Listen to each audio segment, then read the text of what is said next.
aula de hoje. Mateus, se tu puder dar uma regulada aí, melhora pra gente, tá? Oremos. Pai, muito obrigado por essa tarde, Senhor. Te agradecemos pela oportunidade que nós temos de aprender mais de Ti. Que o Senhor possa estar conosco nessa aula, nos ajudando a transmitir a melhor palavra para os alunos e que os alunos também possam entender o que nós estamos falando, Senhor. Tenho certeza que o Teu Espírito Santo, Ele vai dar o entendimento para cada pessoa que está aqui. São todos Teus filhos querendo aprender mais de Ti, Senhor. Abençoa-nos nessa tarde. Te peço pela programação do Nova Kids, Nova Infantil, Nova Teens, que está começando agora também, Senhor. Que o Senhor possa estar ali com aquela turma de princípios de vida também, lá dentro. E que todos nós, como igreja, possamos sair daqui mais edificados, Senhor, aprendendo mais de Ti. É isso que eu te peço, te agradeço por tudo, em nome de Jesus. Amém.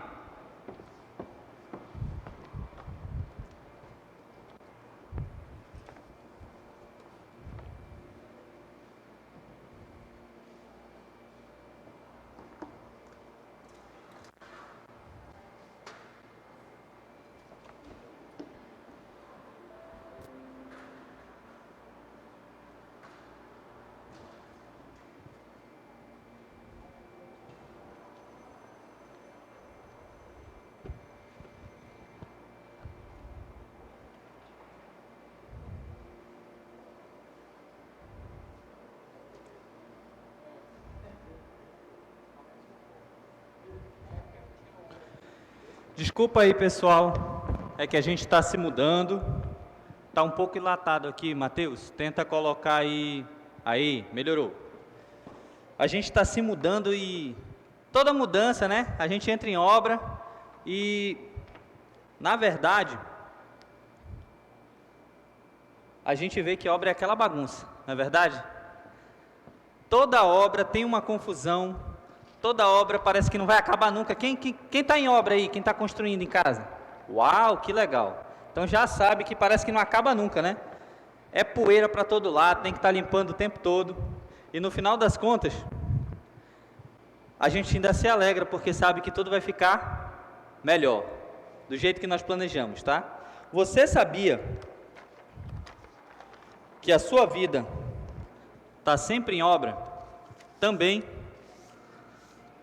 E o nome dessa obra é santificação, tá? Hoje nós vamos falar exatamente sobre santificação. E desde que você aceitou Jesus como Senhor e Salvador, nós vimos na aula passada, né, que nós entramos em um processo de santificação e que ele vai durar toda a nossa vida ou até Jesus voltar, né? Se Jesus voltar, glória a Deus, vamos para a glória com Ele. Ou então, se nós morrermos também. Obrigado, Jordan. O Espírito Santo, né, Deus, Ele é o mestre de obra. E aí tem algumas paredes que Ele vai botar abaixo, vai derrubar, para ficar um lugar mais amplo, né, para a santificação. Tem alguns lugares que Ele vai só mandar dar uma limpeza e uma pintura e vai ficar legal. Nós já estávamos melhorando naquilo. Mas a verdade é que sempre tem alguma coisa que nós podemos melhorar, né? E o Espírito Santo, ele vai trabalhar nisso, tá? Para que esse processo aconteça, para fazer uma reforma completa na minha e na sua vida, né? Quem já está na igreja há mais tempo percebe que hoje é completamente diferente do que era quando aceitou Jesus, né? A gente vê que a gente vai perdendo o gosto por algumas coisas que não agradavam a Deus, porque o Espírito Santo está ali, batendo a marreta, sentando-lhe o martelo para ajeitar a nossa vida, tá bom? O que a gente precisa saber é que quando a gente crê no Evangelho e recebe Jesus como Senhor e Salvador da nossa vida, nesse momento, o nosso espírito ele muda drasticamente, tá bom? Você recebeu o perdão de Deus. Nesse momento que você aceita Jesus, a condenação do pecado já foi. Você já não é mais digno de ser condenado pelo pecado. Segunda coisa, você se reconectou com Deus. Ligou o plug da tomada novamente no Salvador, né? E se reconectou com Deus. Terceira coisa, você nasceu de novo. É um recomeço, né? A gente tem a nossa idade cronológica e a nossa idade espiritual. No momento que você aceita Jesus, é como se você estivesse nascendo mais uma vez. E aí, com esse novo Espírito, não tem mais volta, é eterno. Você é selado pelo Espírito Santo e ele nunca mais vai sair de você. Todo mundo aqui já terminou um com Deus, correto? Então, todo mundo aqui já entrou, olha, já fui para o lado errado. Todo mundo aqui já entrou nesse processo, todo mundo aqui já teve o primeiro tijolo, a fundação feita, que é a salvação. Repitam comigo: salvação. Quando um bebê ele nasce, ele passa a fazer parte daquela família, tá bom? Concorda comigo? Mas ele sabe fazer alguma coisa sozinho? Ele nasceu e aí ele já sai vestindo a roupa, né? Com 2 dias de vida ele já vai lá no vaso? Não. Papai, mamãe, com todo o amor, todo o carinho, começam a cuidar daquela criança, começam a fazer... ensinar a criança tudo o que ele precisa saber para seguir nessa vida, correto? Quando a gente faz a nossa decisão, é assim que acontece também. As coisas não mudam de repente, sim, é uma nova vida, tudo se fez novo, como a palavra de Deus diz, mas nós precisamos aprender a viver essa nova vida, tá bom? Então você tem uma família que abraça você, que ajuda você. Por isso nós temos as matérias de Um com Deus, Andando com Deus, as matérias do CENIB.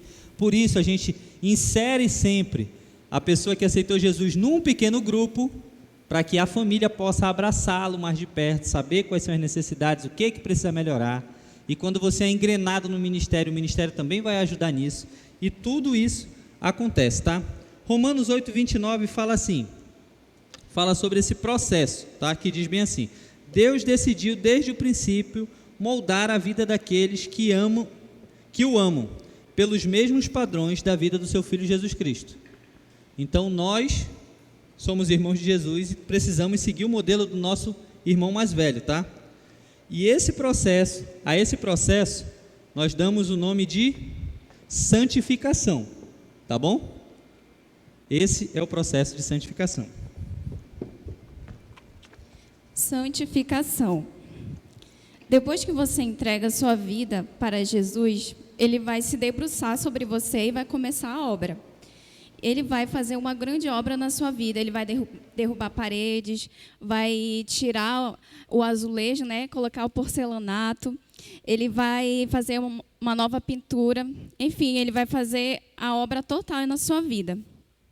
E essa frase, essa placa aqui, desculpe o transtorno, estamos em obra, deve fazer parte da sua vida a partir de agora, né? Essa obra ela vai durar a sua vida inteira. O processo, muitas das vezes, vai ser muito doloroso, mas vai valer muito a pena. Vai ser, muitas das vezes, desesperador, mas você será muito feliz por causa disso. Vai ser também incompreensível, muitas das vezes, né? A gente não vai compreender, mas você achará surpreendentemente agradável e também será sempre o melhor para você. Anote aí no seu caderno o significado de santificação. Santificação igual o processo pelo qual Deus me molda para que eu me pareça mais com Cristo. Repetindo, santificação é igual o processo pelo qual Deus me molda para que eu me pareça mais com Cristo. Repitam comigo. Santificação. Repitam comigo, por favor.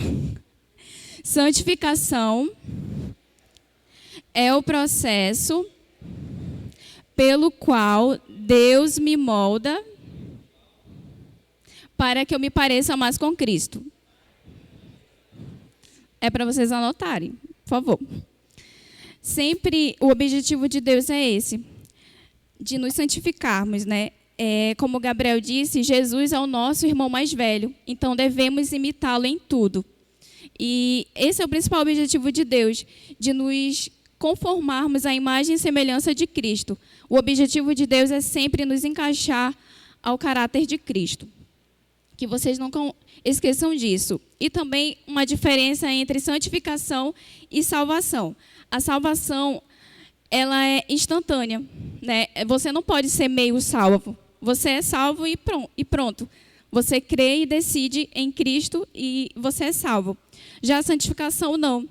Você pode ser mais santo hoje, mas não pode ser amanhã, nem tanto amanhã, né? Mas se você andar com Cristo, né, a cada dia, você está sendo santificado. E como você pode ser santificado todos os dias? É através da meditação, da oração, mas não é qualquer meditação e nem qualquer oração. É aquela meditação de qualidade, tirar tempo para orar, né? Ler a palavra e entender na tomada das suas decisões de acordo com o que você aprende, de acordo com a vontade de Deus, e também dizendo não para o pecado. É uma forma de também ser santificado. Daí você pergunta, eu, santo, nem combina, né? São Gabriel, ou São João, São Miguel, São Silvestre até combina, mas Santa Kelly, Santa Carla, São Jordan, não combina, né? É meio estranho isso. Mas veja o que a Bíblia usa com essa palavra. O apóstolo Paulo escreveu aos Colossenses da seguinte forma: os santos e fiéis irmãos em Cristo que estão na cidade de Colossos. Está lá em Colossenses 1:2. Paulo ele não está se referindo aqui em um grupo de pessoas que fizeram milagres ou viram aparições. Ele está se referindo à igreja, aos crentes que acreditam em Deus, que aceitaram Jesus como Senhor.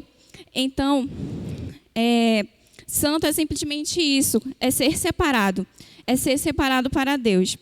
As pessoas que pertencem a Deus e que a cada dia querem se parecer mais com Cristo, as pessoas que, nas suas atitudes e comportamentos, como querem fazer a vontade de Deus, elas estão sendo santificadas. Então, se você faz isso, você está sendo santificado. Então, vire aí para a pessoa do seu lado e diga assim: você é santo. Vire para a pessoa do seu lado e diga: você é santo sim. Então, quando alguém dizer, lá vem o santinho, então se alegre, né? Porque você está fazendo a coisa certa.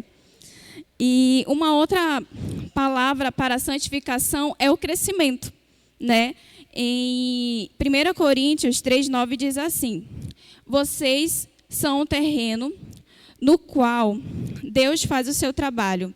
Vocês são também o edifício de Deus.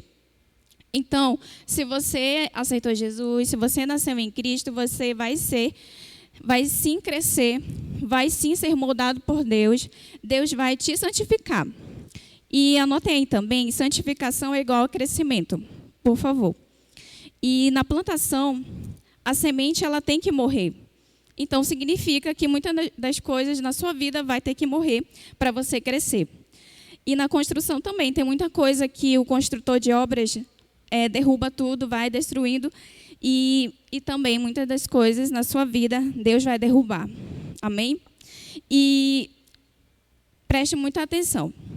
O principal objetivo de Deus não é agradar você, e nem fazer a sua vontade, e nem realizar o que você quer. Mas o objetivo dele é fazer você se parecer mais com Cristo.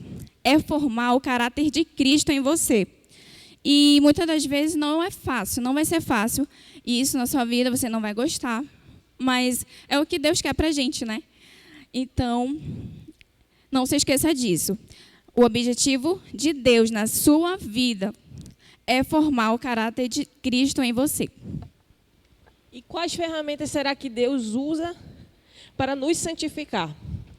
Já pega seu caderno, sua caneta, já anote. São 3 ferramentas, tá bom? Repara que todo pedreiro, né, todo agricultor, para fazer a obra, ele precisa de ferramentas. A que Deus usa, adivinha qual é a primeira delas? Qual é? Onde estão os pensamentos de Deus? Onde a gente medita todo dia? Na Bíblia. Quer ver só? Na Bíblia diz assim: seu divino poder nos deu todas as coisas de que necessitamos para a vida e para a santidade, por meio do pleno conhecimento daquele que nos chamou para a sua própria glória e virtude, Por intermédio destas, ele nos deu as grandiosas e preciosas, versículo grande, promessas. E onde estão as promessas? Na Bíblia. Para que vocês se tornassem participantes da natureza divina. Quem quiser anotar, a referência é 2 Pedro 1, 3 ao 4. 2 Pedro 1, 3 ao 4.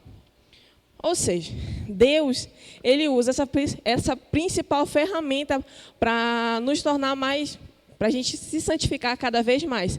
A Bíblia é excelente. É uma excelente ferramenta. Legal seria aquela grande para demonstrar. A gente já viu na nossa aula quantos versículos tem, quanto de princípio a gente consegue tirar. Mas ela sozinha, parada no canto, ela é inútil. Vocês concordam? Leva areia sozinho? Não. A escada sozinho, o pincel sozinho, ele pinta a parede? Não, ele é um ótimo treinamento, ele é uma ótima ferramenta, mas se o pedreiro, se a pessoa não usar de forma correta, não adianta de nada. Aí se eu perguntar, qual é a ferramenta que Deus usa para nos santificar, qual é a primeira? Bíblia. A segunda ferramenta que Deus usa para nos santificar.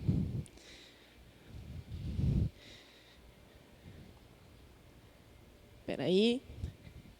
Pessoas. Aponte assim para o seu coleguinha. Ei, você.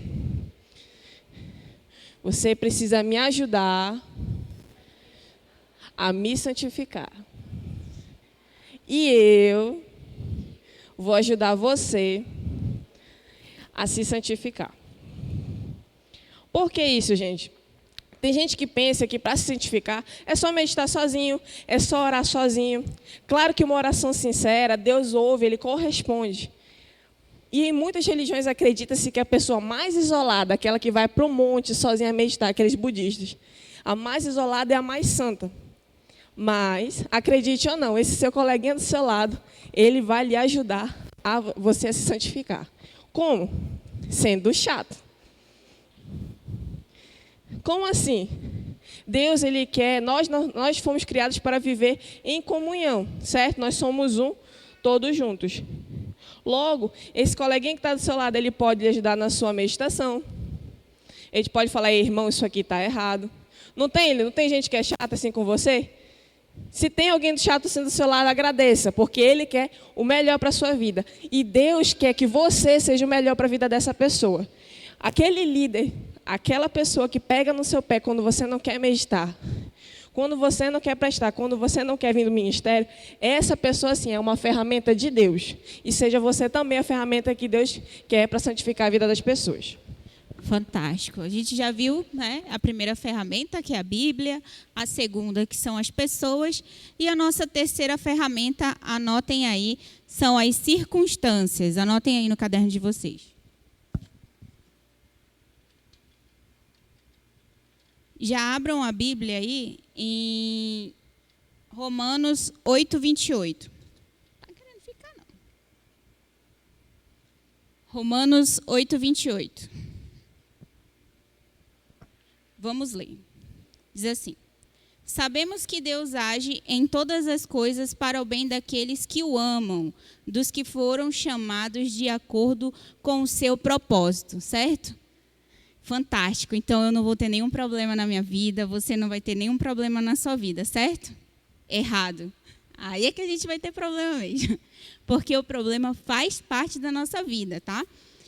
Jesus, ele nos diz assim, ó, ele nos alertou que nesse mundo nós teríamos problemas. Se você for parar para analisar, você vai perceber que grande parte da sua vida é resolver problema. Você resolve um, aí vem outro. Aí você resolve o outro, vem mais outro, e já tem um outro esperando para chegar para você resolver. Mas todos esses problemas, você tem que entender que são um aperfeiçoamento de Deus na sua vida. Eles são ferramentas circunstanciais para que você cresça espiritualmente, tá bom? Anotem isso. Os problemas são ferramentas circunstanciais para que eu cresça espiritualmente.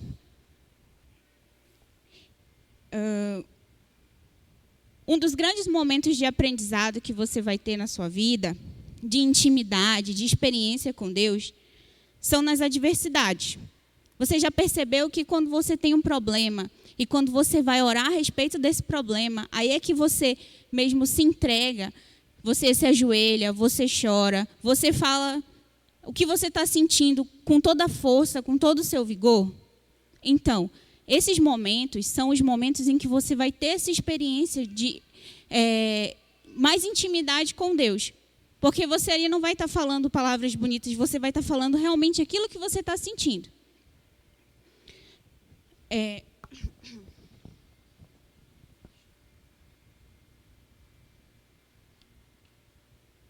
Nós vamos analisar agora um pouquinho desse versículo, tá? Continuem com ele aberto. Romanos 8, 28. A primeira palavra dele diz assim: sabemos. O verbo sabemos ou esperamos, ele quer dizer o quê? Ele quer dizer que nós já sabemos o que vai acontecer? Não, não é isso. Sabe por quê? Nós estamos pensando assim, positivamente, vai dar certo? Não, nós não estamos pensando assim. Quem que quando tem um problema vai pensar assim, cara, vai dar certo, é isso aí, eu estou super feliz? Ninguém, né? Todo mundo pensa, como é que eu vou resolver isso agora? E Deus, Ele nos mostra como nós devemos resolver cada situação na nossa vida. Ele é a nossa esperança, Ele é a nossa certeza. Nós, como filhos de Deus, nós devemos colocar Ele como dono da nossa vida, né? Quando nós falamos, não, o Senhor está no controle dessa situação. Por exemplo, eu já tive muitas vezes na minha vida fases que eu tive que colocar mesmo, não, essa situação aqui é só Deus, eu não consigo, eu sou incapaz para isso, mas Deus consegue. Então, quando nós colocamos Ele como dono dessa situação, dono desse problema que está se passando na nossa vida, tudo dá certo. As outras 3 palavras que tem no versículo são que Deus age. Há um grande planejador. Deus, Ele já escreveu a nossa história antes mesmo de cada um de nós nascermos. Ele é o projetista maior. Nada se acontece na nossa vida sem a aprovação de Deus, sem que Ele já tenha planejado, sem que Ele já tenha falado, não, o irmão Varley, ele consegue passar sobre isso, o Gabriel, ele consegue passar sobre isso, a Kellen consegue passar sobre isso. Então, todos os problemas que nós temos em nossa vida já foi planejado, já tem uma solução. Porque Deus não vai deixar que a gente passe por nenhuma tribulação que não possamos suportar. Toda a história da nossa vida já foi planejada por Ele. E mais para frente no versículo diz assim, todas as coisas. Coloquem aí, todas as coisas. Ele diz que Ele vai cooperar para todas as coisas. Não é só para as coisas boas, não é só para as coisas ruins. São todas as coisas da nossa vida. Tá bom? O plano de Deus, ele envolve tudo o que acontece, todas as circunstâncias. Ele vai usar momentos felizes, momentos que você passa num concurso, momentos que você passa na sua prova, momentos que você consegue um emprego dos seus sonhos. Mas ele também vai usar momentos ruins. Quais momentos ruins? Quando você perde o emprego, quando você tem dívidas para pagar e você não sabe de onde você vai tirar a provisão para quitar essa dívida. Quando você perde um ente querido. Ele também usa esses momentos para moldar o meu e o seu caráter, para nos assemelhar ao Filho dele.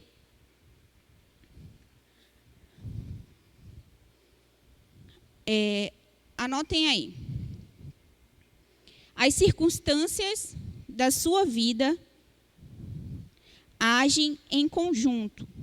É um plano unificado.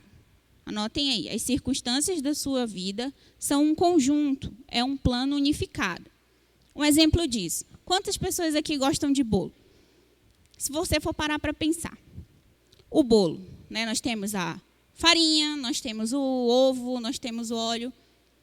Mas se você pegar um copo de óleo e você tomar, vai ser agradável? Ou se você pegar a farinha e colocar na sua boca, você vai conseguir engolir se não tiver água, se não tiver nada? Não, não vai ser agradável. assim mesmo são os problemas. Se eles isoladamente, eles vão ser ruins. Mas Deus, Ele coloca as circunstâncias nas nossas vidas da seguinte forma. Quando a gente vai fazer um bolo, a gente pega tudo, né, coloca lá na batedeira, bate direitinho, coloca no forno, 300 graus, para assar. Antes mesmo da gente tirar o bolo do forno, já não sai aquele cheiro? Antes mesmo de você provar o bolo, você já não sabe que ele está ali preparado para forrar essa barriga? E quando você tira, você sente o gosto agradável. Assim mesmo são as dificuldades, são os problemas. Enquanto você está passando por ela, é amargo, é duro, mas depois que você coloca diante de Deus, que Ele resolve o seu problema, ele sai quentinho ali do forno, né? Agradável, você tem a vitória. E sabe qual é o exemplo disso? José. José, ele foi vendido como escravo pelos seus irmãos. Foi ruim para ele, não foi? Ele foi preso, né? Ele foi acusado de uma coisa que ele não fez. Mas depois que ele passou por toda essa dificuldade, o que ele virou? Governador do Egito. Acima dele só tinha quem? O faraó. Então, foi uma vitória que Deus deu para ele. Porque em nenhum momento ele disse, não, esse não é mais o meu Deus. Muito pelo contrário, ele se apegou a Deus em todos os momentos de dificuldade dele. Jesus, Deus, vocês acham que foi fácil para Deus entregar o único filho dele para morrer por cada um de nós? E se ele tivesse morrido de um tiro? Ia ser melhor. Por quê? Porque ele não ia sofrer o açoite, ele não ia sofrer a humilhação, o apedrejamento, as pessoas cuspindo na cara dele, a cruz. Ele passou por tudo isso. Para quê? Para salvar a humanidade. Se ele não tivesse passado por essa dificuldade, eu e você não teríamos a salvação. Então, isso é um tipo de dificuldade que Jesus passou.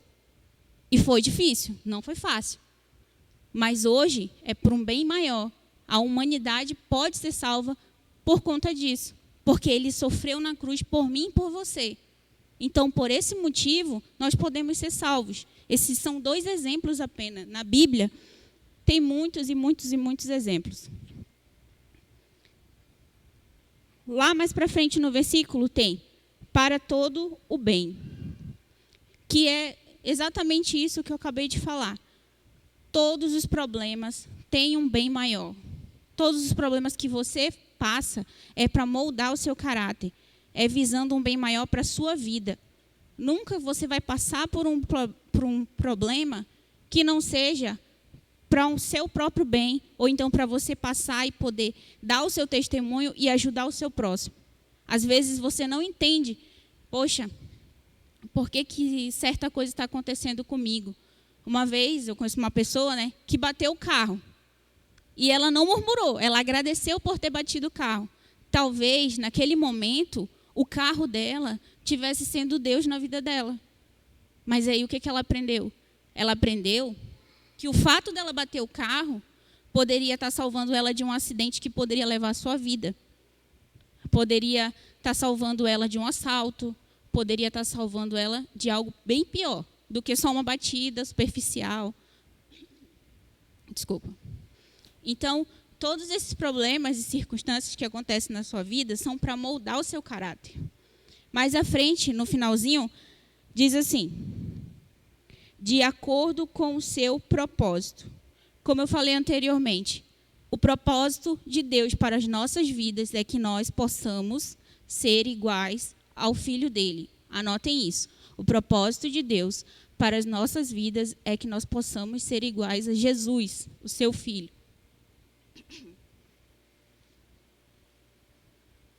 Agora anotem aí. Eu vou fazer uma pergunta e eu vou precisar que vocês anotem a resposta, reflitam, pensem um pouco, tá? Qual é o problema na sua vida hoje? O que tem tirado a sua paz?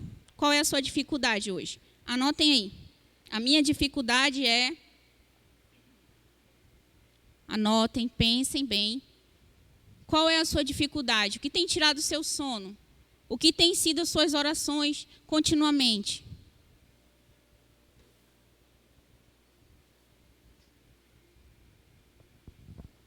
ok? Agora você vai olhar para o seu caderno e você vai falar: Senhor, obrigada por essa dificuldade. Agradeça a Deus. Feche seus olhos, agradeça a Deus. Senhor, obrigada por essa dificuldade. Obrigada porque o Senhor está moldando o meu caráter nessa provação que eu estou passando.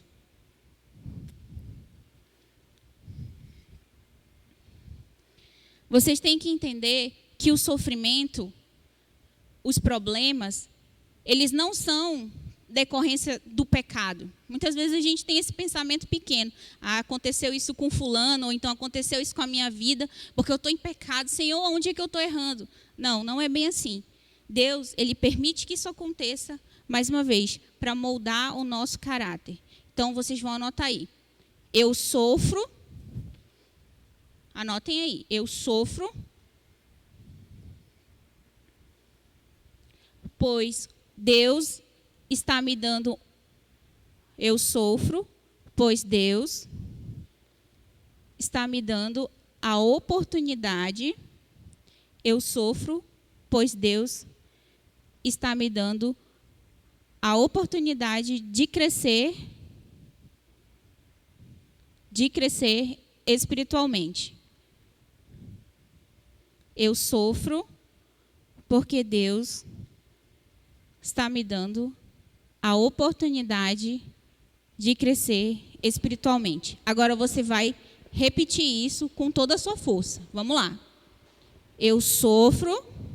Vamos lá, é alto. Eu sofro, convicção. Eu sofro porque Deus está me dando a oportunidade de crescer espiritualmente. Quando você entender isso, o sofrimento, ele vai ser doloroso, mas você vai ter a convicção de que vai ter um bem maior. Um outro tipo de circunstância que Deus usa é a disciplina. Geralmente, a gente tem o hábito de associar disciplina a um castigo, mas aí é que a gente está errado. Disciplina não significa castigo, disciplina significa correção. Vamos trazer para um exemplo prático. Imagina que você tem seu filho. Quantos aqui tem filhos? Levanta a mão para mim. Imagina que você está andando com seu filho e você está vendo seu filho caminhando na beira do abismo. Ele está para tropeçar, ele pode cair, pode descer ladeira abaixo. Você vai deixar seu filho fazer isso? Vai? Não, né? Você vai puxar. E como reação natural, ele vai reclamar. Ai, pai, doeu. Ai, mãe, doeu. Mas normalmente a gente fala o quê? É para o seu bem que eu fiz isso. Agora imagina Deus, como nosso Pai Celestial. Ele ama cada um de nós muito mais do que cada um aqui pode amar seu filho. Então, Ele não vai deixar que você tropece, Ele não vai deixar que você caia. Ele vai fazer a mesma situação. Ele vai ver você no perigo e Ele vai querer te puxar para perto dele. Agora, abra sua Bíblia comigo em Hebreus 12:10.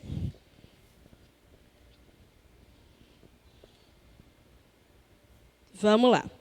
Hebreus 12:10 fala: nossos pais nos disciplinavam por curto período, segundo lhes parecia melhor. Mas Deus nos disciplina, ou seja, nos corrige, para o nosso bem, para que participemos da sua santidade. Ou seja, a disciplina não pode ser vista como algo ruim, mas sim uma coisa que vai fazer você crescer, você melhorar e que vai ser para o seu bem. Assim como você fala para o seu filho que o que você está fazendo é para o bem dele. Alguém aqui trabalha como pedreiro? Tem algum pedreiro aqui? Não? Nenhum? Vamos lá, agora imagina, se você trabalhasse nessa profissão, você construiu uma parede. Depois de construir, você vê que ela está extremamente torta. O que você faria? O que você faria, Jordan? Derrubava? Exatamente, você derruba e constrói outra. Você constrói uma melhor. A mesma coisa acontece com a gente. Quando você erra, você cai, você entra em disciplina, Deus está te disciplinando, Deus está te corrigindo para que você se torne uma pessoa melhor. Cada tijolinho, às vezes, pode doer. A disciplina, ela dói. A correção, ela dói. Então, isso é feito para você melhorar. Por mais que doa, é para o seu bem. Abra sua Bíblia de novo em Hebreus 12:10. Já está aberto? Hebreus 12:10. Deus nos fala o seguinte: nenhuma disciplina parece ser motivo de alegria no momento, mas sim de tristeza. Mais tarde, porém, produz fruto de justiça e paz para aqueles que por ela forem exercitados. Você quer produzir frutos na sua vida? Se você quer produzir frutos, então você precisa aceitar a disciplina que Deus impõe na sua vida. E agora, qual será a nossa parte no processo de santificação? Deus, Ele faz a sua parte por nós, no processo de santificação. O seu líder, o seu amigo, a pessoa que convive com você, ela também faz a sua parte no processo de santificação. Mas qual é a minha parte e qual é a sua parte? Não confunda no esforço da santificação com o esforço para a salvação, porque a gente não pode se esforçar para isso. Tá? Como a Kelly já falou, só relembrando, isso veio de graça, tá bom? A gente não pode se esforçar, não importa quando a gente se esforça, a gente não ganha sozinho. A gente já ganhou. A gente está falando de santificação. Qual é a sua parte, qual é a minha parte no processo de santificação? A Bíblia está cheia está repleta de exemplos de como a gente pode colaborar nesse processo de crescimento, tá bom?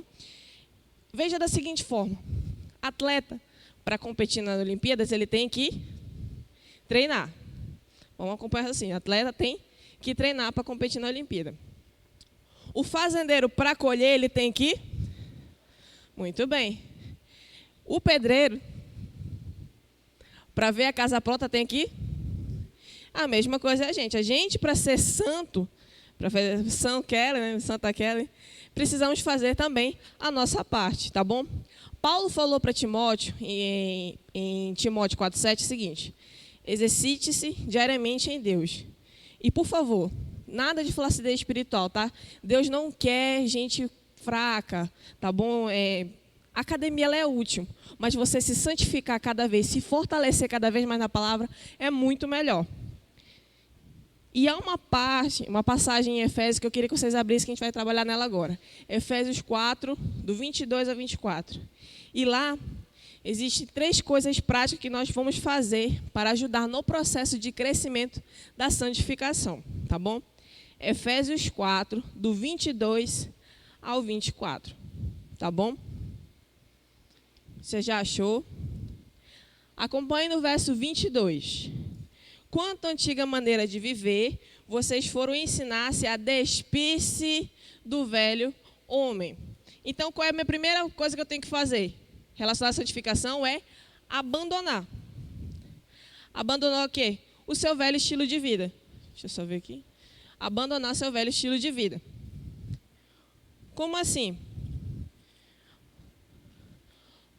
Nós crescemos, nós viemos de um mundo e nós fomos ensinados a fazer coisas erradas.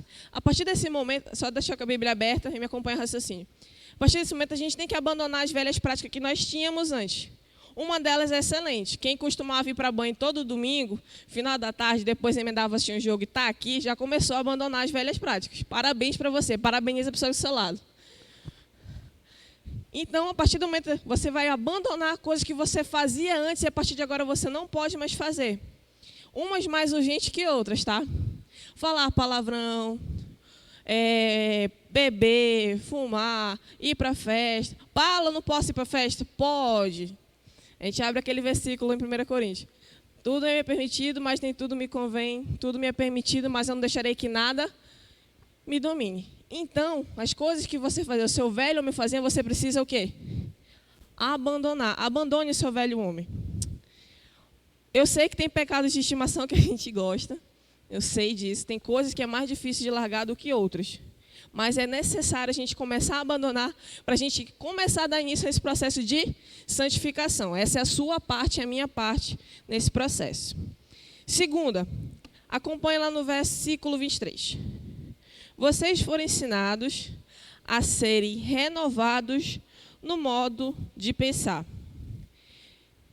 Eu vou falar vocês não precisam abrir. Romanos 12:2. Não se amoldem ao padrão deste mundo, mas transformem-se pela renovação da sua mente, para que sejam capazes de experimentar e comprovar a boa e agradável, perfeita vontade de Deus. O que isso significa? Além de abandonar, a gente precisa mudar o pensamento. Ah, o pecado era bom, mas eu sei que isso não me edifica. Assistir o jogo do Flamengo no final da tarde, domingo, é bom? Do seu time, irmão. Assistir o jogo no final da tarde de domingo é bom? É. Mas Deus não quer isso para mim, então eu preciso mudar esse pensamento. Então, bom é estar no CENIB. Agora eu vou pensar desse jeito. Ou ainda, eu gosto de usar esse tipo de roupas que não agradam ao Senhor. Vestido de tubinho, com costa nua. Mas Deus não gosta, então a gente precisa mudar o modo de pensar. Se Deus não se agrada, se isso faz o meu irmão pecar, isso também não pode estar na minha vida. Então mude isso na sua vida, tá bom? Terceiro, acompanhe no versículo 24 de Efésios. Vocês foram ensinados a revestir-se do novo homem, criado para ser semelhante a Deus em justiça e em santidade proveniente da verdade. Agora que você abandonou, mudou, você vai criar hábitos, tá bom? Que possam refletir essa sua santidade.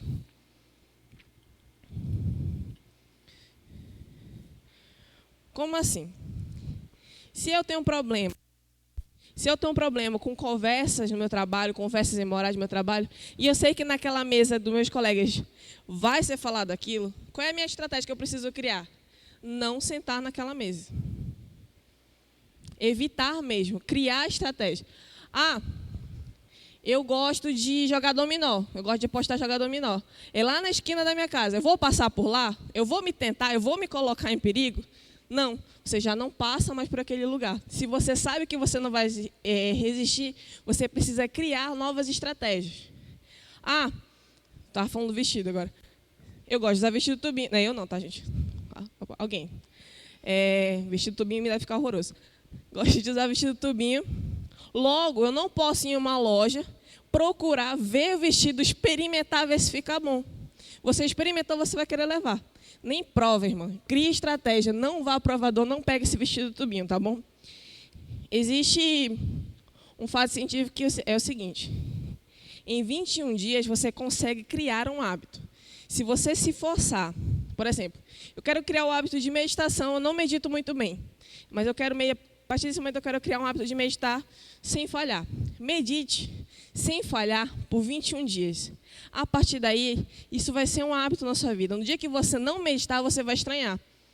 Tá bom? E depois de 3 meses, isso vira um novo, isso já faz parte de você, da sua personalidade. Então, a partir do momento, você tem que fazer 3 coisas. Abandonar o velho homem, mudar o seu pensamento e criar novas estratégias para a santificação.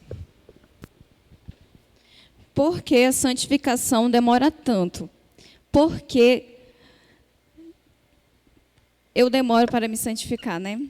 Bom, a primeira resposta é porque Deus fez a santificação ser um processo, né? Diferente da salvação, a santificação é lenta. Deus a fez desse jeito.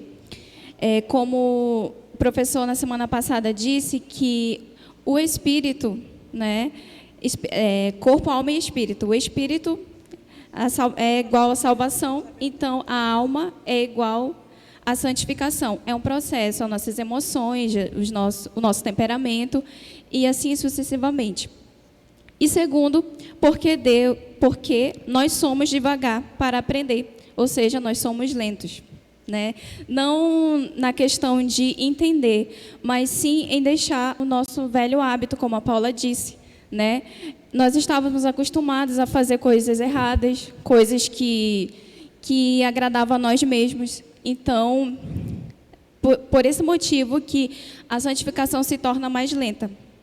E toda hora nós temos que tirar o nosso velho homem e colocar o novo.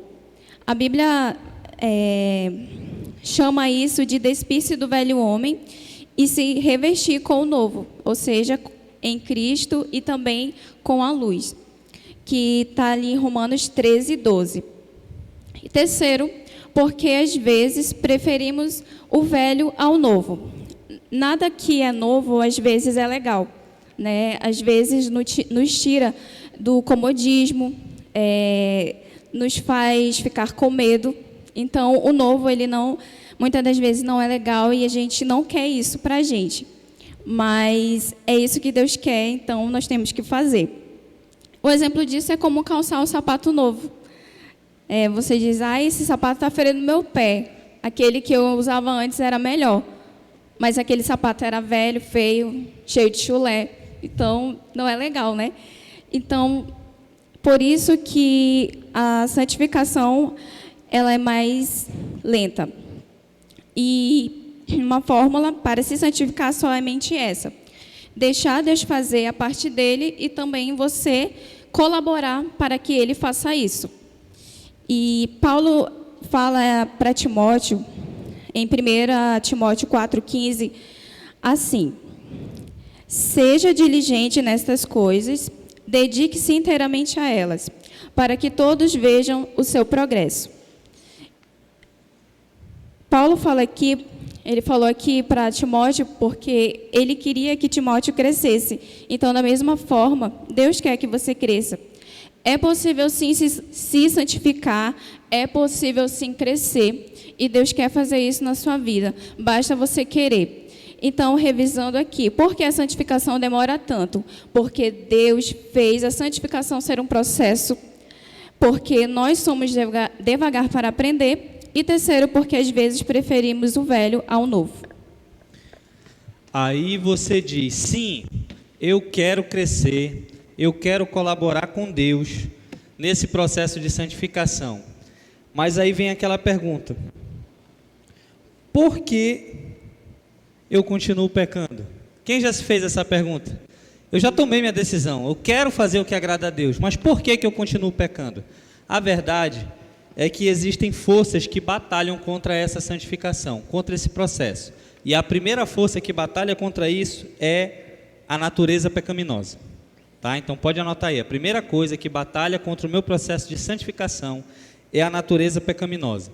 Algumas pessoas acreditam que a partir do momento que aceitam Jesus, elas não vão ter mais vontade de pecar. Eu queria dizer uma coisa para você: você só não vai ter vontade de pecar quando Jesus voltar. Tá? Você só não vai ter vontade de pecar quando Jesus voltar. Anote aí. Tá? Por quê? Pode voltar? Tá, tia Miriam, rapidinho, vamos lá. Você diz sim, e o primeiro ponto que batalha contra o seu processo de santificação é a natureza pecaminosa. Tá bom? Natureza pecaminosa. Pegou aí? Beleza. Tá? O pecado, no final das contas, é o grande estraga-santificação. Lembra lá de Adão e Eva? Era tudo santo, tudo perfeito, mas a partir do momento que eles pecaram, eles foram separados da presença de Deus. E a verdade é que lá em 1 João 3,4 diz o que é o pecado. Você já se perguntou o que é o pecado? Lá está dizendo que todo aquele que peca transgride a lei. E de fato, o pecado é a transgressão da lei de Deus. Mas para ficar bonito, você vai colocar assim: pecado igual toda atitude ou comportamento que ofende a santidade de Deus. Lembra quando nós falamos que quando Deus diz bem assim, não roube, né? Lá nos 10 mandamentos, não roube, é porque ele é santo, ele jamais iria pegar alguma coisa que é dos outros, né? Como? Pecado igual toda atitude ou comportamento que ofende a santidade de Deus. Lembra quando a gente diz que Deus deu o livrinho de regras porque Ele queria que a gente fosse igual a Ele? Então, toda vez que a gente transgride a lei de Deus, nós estamos ofendendo a santidade de Deus. Por isso que o pecado é igual a toda atitude que ofende a santidade de Deus. Tá bom? Aquilo que desagrada a Deus. O pecado, ele entrou no mundo pelo primeiro casal, e a verdade é que depois que Adão e Eva pecaram ali, houve um defeito no DNA espiritual meu e seu. Nós já nascemos depois dessa atitude e com esse defeito congênito, tá? no nosso espírito. Nesse estado, eles deram origem para todo mundo. E aí a gente entrou nessa barca. E a tendência natural vai levar sempre a pessoa a pecar. A partir do momento que nós nascemos, é uma questão de tempo e oportunidade para que nós cheguemos ao ponto de pecar. Isso é a natureza pecaminosa. A isso é que a gente dá o nome de velho homem ou natureza pecaminosa, tá bom? Essa tendência natural a fazer o que desagrada a Deus, tá bom? Então vamos lá. Próximo tijolinho aqui, natureza pecaminosa. O segundo ponto em que luta contra o nosso processo de santificação é o diabo, tá bom? Então, o capeta, o diabo, ele é o segundo ponto que batalha contra a nossa santidade, tá? O inimigo de Deus. E sendo inimigo de Deus, logo, ele é inimigo de todo filho de Deus. Então, olhe para o seu irmão aí e diga logo assim: o diabo é seu inimigo.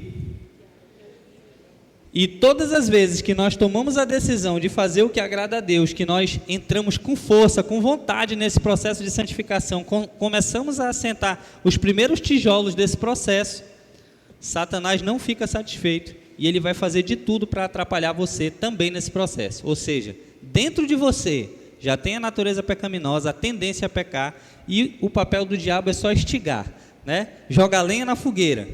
Você pede água para apagar o fogo, ele manda álcool, tá bom? Assim é que Satanás trabalha, tá? O diabo, o inimigo de vocês, anda ao redor como leão, rugindo e procurando a quem possa devorar. 1 Pedro 5,8. Nós podemos entender a tentação, que é o que o diabo faz, né? Ele tenta os nossos pontos fracos do nosso pecado como se fosse uma casa. E aí, você que está com caderno, com caneta aí, anotando tudo direitinho, desenhe uma casa. Sabe aquela casa de criancinha? Triângulo e tal. Nessa casa você vai botar 2 janelas e uma porta.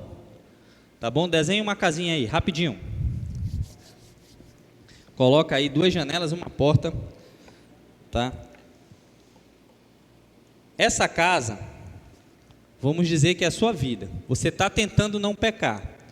Aí tem sempre um ladrão rondando. E ele vai forçar a janela, ele vai forçar a porta. Você já botou o trinco da porta? Bote o trinco, uma defesa da sua casa, para que o ladrão não entre para roubar a sua casa. Aí bota os ferrolhos na porta, né? Porta boa tem pelo menos 2 ferrolhos, um em cima e um embaixo, para ninguém entrar, tá? Aí bota na janela também. Assim que o dono da casa se protege, não é verdade? O ladrão vai lá forçar a janela, está com ferrolho, está com tranca, está com tudo, cadeado, não vai entrar. Vai lá na porta, não vai entrar. E na nossa vida é do mesmo jeito. Satanás, ele vai estar sempre forçando aquele ponto fraco, o calcanhar de Aquiles, aquilo em que você é mais suscetível a fazer de errado, né? O pecado. Para a macharada, de vez em quando ele vai estar mostrando uma imagem de moralidade. E aí, deixa eu falar para você, ser tentado não é pecado, né? Quando você levanta a mão e diz bem assim: meu irmão, meu líder, meu amigo, eu estou sendo tentado nisso, não é vergonha, porque todo mundo foi tentado, Jesus foi tentado, tá bom? Não é vergonha. É melhor você chegar e dizer, confessar que está sendo tentado em alguma coisa, do que depois fazer o que é errado e confessar o pecado já consumado, tá bom? Então, enquanto você não deixa o ladrão, enquanto você não deixa essa tentação ser consumada, virar pecado, você não pecou, tá? As pessoas acham que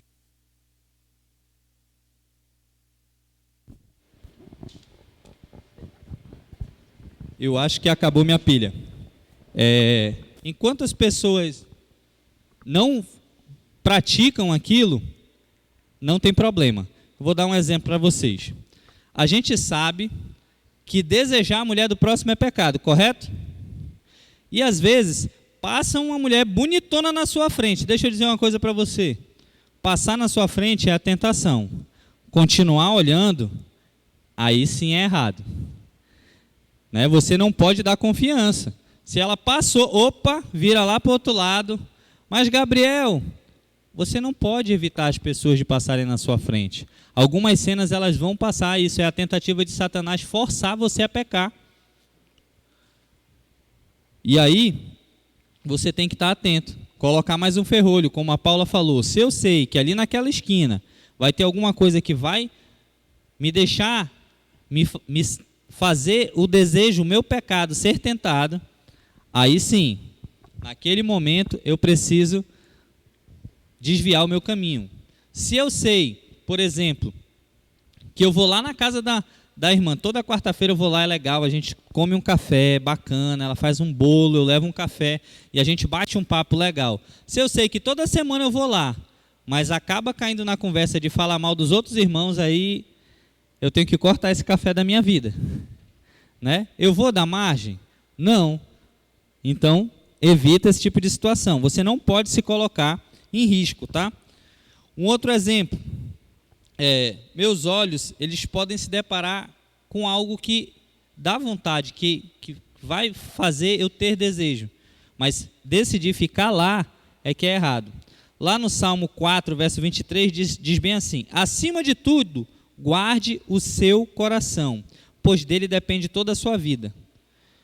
E a gente vai ver que Davi escreveu o Salmo também, ele diz bem assim: eu vigio as janelas da minha alma, do meu coração, né? Eu vigio o que eu vejo, eu vigio o que eu ouço, eu vigio por onde os meus pés andam, para que eu não venha pecar. Por isso a gente faz filtro no que a gente vê nas nossas redes sociais, na televisão, enfim, em qualquer lugar, o tipo de música que nós ouvimos, a conversa que vem gente jogar no nosso ouvido. A gente tem que vigiar tudo isso para não se pôr em tentação. Também faz parte da nossa cooperação com o Espírito Santo para viver uma vida santa, tá bom? E lembre-se de uma coisa: enquanto o ladrão não entrar, você não pecou. Bom, continuando o gancho. O que fazer quando você for tentado, tá? O que fazer na hora da tentação? Antes de eu começar a aula, eu queria falar com os líderes de GA, que estão aqui presentes e os que estão assistindo a gente em casa. Nós, do CNIP Criativo, estamos notando a falta de alguns irmãos, tá bom? Na diminuição do público e nas aulas online. A gente gostaria que vocês observassem toda semana o gráfico, tá bom? E conversassem com a gente a questão das faltas, das dúvidas, tá bom? Não deixar jamais de lá atrás, colocar sua presença e mandar no número do CNIP Criativo, tá? Isso é importante, a gente se preocupa com todo mundo. A gente se preocupa com todo mundo e a gente não quer jamais que ninguém seja reprovado, tá bom? Seja lá qual for o motivo. Voltando para a nossa aula. O que fazer quando for tentado? O que Gabriel já falou, a gente já falou. Primeiro, sai. Sai da zona de perigo, corre. Tem uma frase que eu já ouvi, acho sensacional para esses momentos. De tentação a gente não luta. De tentação a gente foge. Porque a gente não é forte o suficiente para ficar olhando para a tentação e não pecar. Você olha, você sabe, você se conhece. Você não vai resistir até certo ponto e ficar lá, não, eu consigo. Não, você vai cair, você vai ceder, você vai pecar. Então, de tentação a gente não luta, a gente foge. Então, o que eu gostaria que vocês refletissem nesse momento, quais são as suas zonas de perigo? Qual é a minha e qual é a sua? A gente falou algumas hoje, né, ao longo da noite. Eu vou continuar falando de algumas. Por exemplo, se a pessoa tem problema com imoralidade. Onde é muito fácil o acesso à moralidade? Gabriel, vem daqui. Um bom lugar para ter acesso à imoralidade é no celular. Aí a pessoa tem problema com imoralidade. Aí o que ela faz? Ela usa o celular sozinha, à noite, longe da vista do mundo.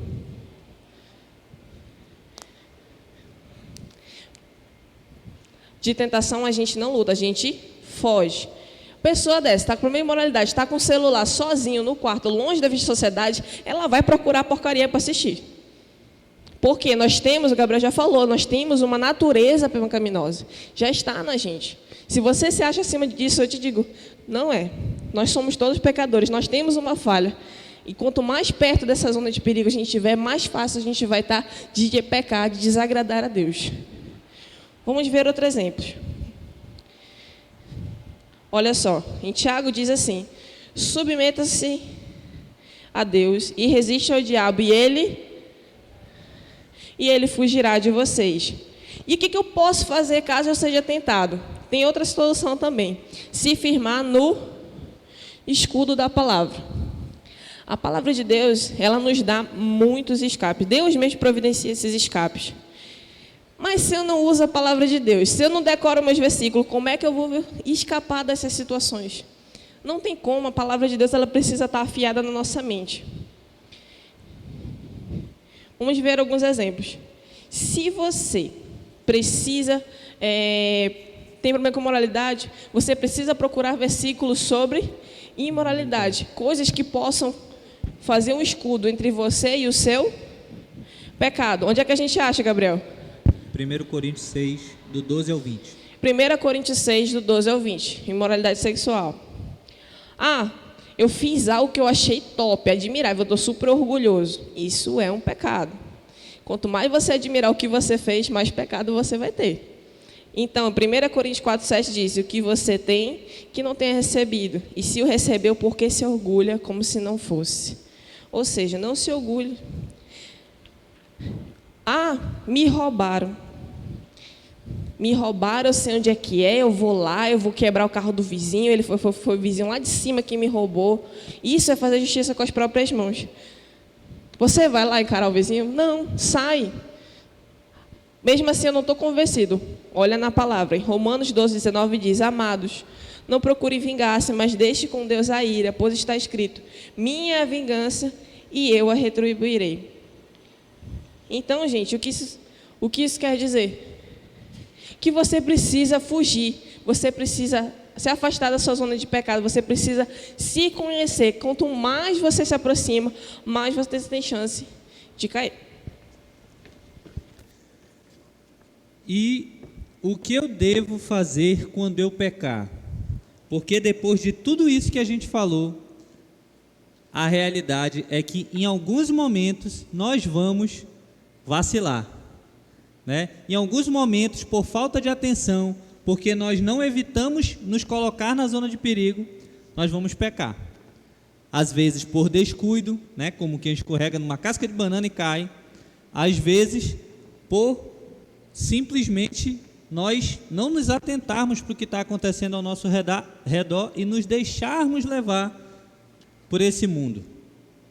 Às vezes até por decisões conscientes, pecamos conscientemente. Mas o que nós devemos fazer para se livrar disso, né? Existem algumas coisas que nós precisamos fazer, tá? A primeira delas na verdade, o que nós devemos fazer é buscar a instrução bíblica. Na instrução bíblica você vai aprender que você precisa primeiro confessar e depois de confessar você precisa se arrepender, tá bom? Então, anote aí, confessar. Pequei, fiz besteira, preciso me resolver com Deus, eu vou confessar. Por que eu devo me confessar? Porque confessar é concordar com Deus que aquilo que eu fiz é errado, que aquilo que eu fiz ofendeu a santidade dele. Então, naquele momento que você confessa o que fez de errado, você está dizendo, realmente eu pequei, e isso daqui está errado, não te agrada, eu preciso parar com isso, tá bom? Então, você precisa admitir e assumir que você fez alguma coisa errada. Isso é o ato de confissão. A verdade é que a confissão, ela vem acompanhada por dor, né, por tristeza às vezes, e o espírito que habita em você, ele vai sempre incomodar, tá? Ele não vai deixar você em paz. Geralmente, quando eu vou falar a minha experiência, né? Quando eu faço alguma coisa errada, que no momento que cai a ficha, que desagradou a Deus, naquele momento vem um sentimento de angústia. Não, tem que resolver essa situação. E aí a gente confessa, ora, fala para Deus, tá? E nós começamos a entender que realmente nós não agradamos a Deus com aquilo, tá? E aquilo atrapalha a sua comunhão com o Pai. Toda vez que nós pecamos, é como se colocasse uma fita dessa zebrada aí. Por que vocês não sentam onde está a fita? Porque a fita está interditando o banco. E toda vez que nós pecamos, a gente interdita a obra que Deus está fazendo na nossa vida, ela fica parada, igual as obras do governo que estão aí um montão de tempo parado, e a gente não consegue progredir no nosso crescimento com Deus. Tá legal? No Salmo 32:5, né, Davi, ele está assumindo um pecado que ele foi um pecado feio, né? Ele assumiu ali, ele disse bem assim: confessarei as minhas transgressões ao Senhor, e tu perdoaste a culpa do meu pecado. A gente precisa confessar a Deus. Deus, ele é fiel e justo para perdoar os nossos pecados, né, para limpar a gente de toda dúvida, mas nós precisamos confessar. E a segunda coisa, e o nosso último tijolo de hoje, é arrepender-se. Nós precisamos nos arrepender do que nós fizemos de errado. Porque o que acontece muitas vezes é que a pessoa faz alguma coisa errada, confessa, faz de novo, confessa, faz de novo. Davi, ele foi um cara que ele pecou algumas vezes bem feio, né? Deu umas vaciladas, mas por que ele é chamado de homem segundo ao coração de Deus? Porque você nunca vai ver na Bíblia, na história dele escrito, que ele pecou 2 vezes na mesma coisa. Ele pecava, se arrependia e não fazia aquilo nunca mais. Isso é arrependimento. Quando nós pecamos, choramos, Senhor, me perdoa, aí vai lá e faz a mesma coisa de novo, Senhor, me perdoa, o nome disso não é arrependimento, o nome disso é remorso. Nós estamos só sentindo a culpa na nossa costa e que estamos querendo se livrar daquele sentimento, mas a gente não se arrependeu, porque senão nós não praticaríamos novamente, né? Quando o profeta Natan conta a história para ele, aponta o dedo para a cara dele: é tu que é esse homem aí que roubou a ovelha do outro aí? Ele diz: Senhor, contra ti pequei, né? E a partir daquele momento você vai ver que ele ficou ali, fez jejum, se arrependeu, né? A consequência veio de qualquer jeito, mas mesmo assim ele continuou fiel a Deus. Já pensou se depois de ele passar 7 dias em jejum, chorando, sem nada, sem comer, jogado no chão, aí o filho dele faleceu, né? E aí ele dissesse: não valeu a pena eu ter me arrependido, e fizesse de novo, nunca ele ia ser o homem segundo o coração de Deus, não é verdade? Mas mesmo ele colhendo a consequência do pecado, ele entendeu que é a consequência do pecado dele, e ele foi fazer o que agrada a Deus, tá bom? Então, não existe pecado tão pequeno que não deva ser confessado. Todo pecado precisa ser confessado diante de Deus. Gabriel, eu tenho certeza que tem coisa que eu fiz que eu não me lembro. Faça uma oração, peça para Deus mostrar para você aquilo que você ainda não confessou e entregue isso nas mãos de Deus, tá? Não existe pecado tão grande que Deus não possa perdoar. Então não importa o que você fez, confesse o seu pecado. A palavra de Deus diz que confesse seus pecados uns aos outros e orem uns pelos outros para que sejam curados. Então a cura vem a partir do momento que a gente tem alguém cobrando a gente, orando junto conosco, para nós termos a vitória naquela área, tá bom? E são todos pecados, serão todos perdoados se confessarmos e pedirmos perdão, tá?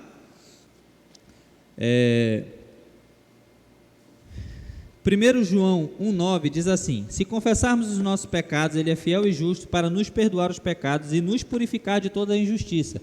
Mas tem uma condicional: se confessarmos, tá bom? Portanto, confessem os seus pecados uns aos outros e orem uns pelos outros, para que sejam curados.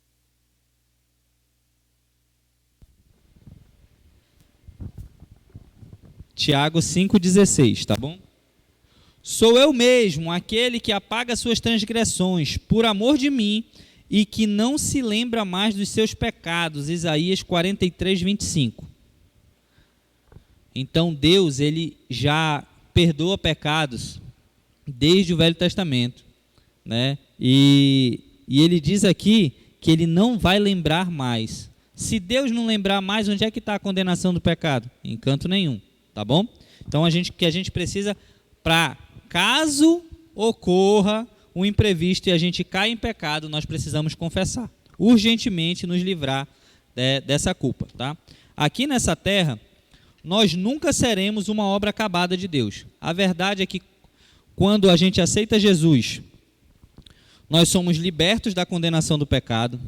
Quando nós entramos nesse processo de santificação e vamos crescendo, né, construindo esse muro, nós somos libertos do poder do pecado, porque nós começamos a vencer ele, a dizer não para o pecado. E quando Jesus voltar e der um corpo novo, perfeito para a gente vai ser completamente livre do pecado, nem o desejo de pecar a gente vai ter mais. Então, enquanto nós estamos aqui, nós estamos em processo de santificação, uma obra em andamento. Tá legal? Deus, ele é fiel e ele sempre conclui as obras que ele começou. Nós vamos ler lá na Bíblia que Jesus, quando voltar, ele vai concluir a obra que ele começou. Por enquanto, quem está trabalhando conosco nessa obra é o Espírito Santo. A gente precisa pedir a ajuda dele o tempo todo, tá bom? Vamos ver a tarefa dessa semana. Quem sabe o que é? Já estão acostumados, né? Meditação. Só que assim, essa semana a gente vai começar o nosso Palavra Fest. Uhul! Então, você que está fazendo Andando com Deus, a tarefa da sua semana vai ser a meditação do Palavra Fest. Mas, se você quer ser um aluno acima da média, tá? Se você quer ganhar ponto extra, você vai poder pedir lá no número do CENIB. Quem tem o número do CENIB aí, quem não tiver, a gente vai disponibilizar, né? A gente mandou mensagem para todo mundo, eu acho que está na matéria, tá bom?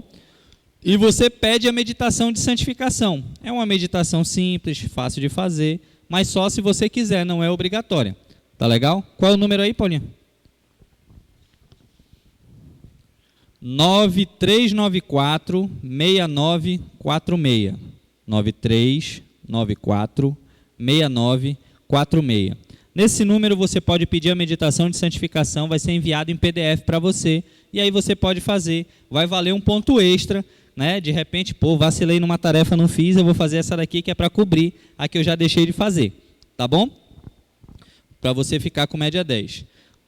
E é só mandar uma mensagem nesse número, tá? Mas lembre, a tarefa principal é a meditação do Palavra Fest. Quando chegar aqui na semana que vem, na hora do CENIB, vão perguntar, e aí, tu fez a meditação do Palavra Fest? Fiz. Ok, então, vai valer a nota. E a assinatura, né? Já vem assinado com a assinatura do líder, né? Você apresenta lá com a assinatura do seu líder. Eu já fiz a minha meditação, tá aqui, meu líder já assinou. Beleza, que Deus abençoe, tá bom?